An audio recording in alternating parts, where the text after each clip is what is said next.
Hey friends, if you encounter Windows Update error 0X800B0101 installer encountered an error, then please watch this video. I will guide you through the resolutions. The first solution is to sync the date and time.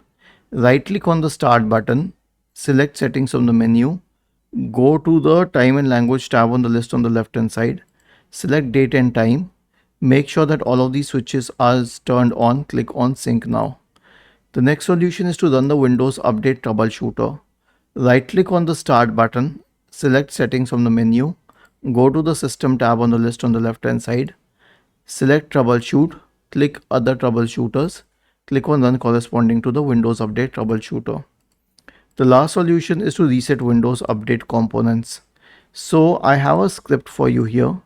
All you need to do is click on the script, press Ctrl plus A to select it completely. Press Ctrl plus C to copy it.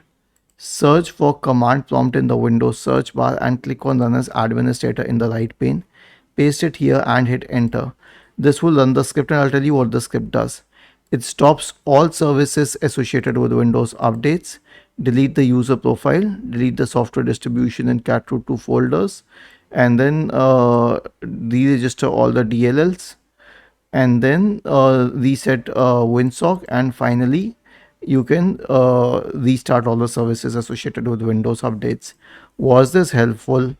If yes, then please subscribe to the channel, and if not, then let us know in the comment section of the video on how we could help you further. Thank you for watching this video and have a nice day.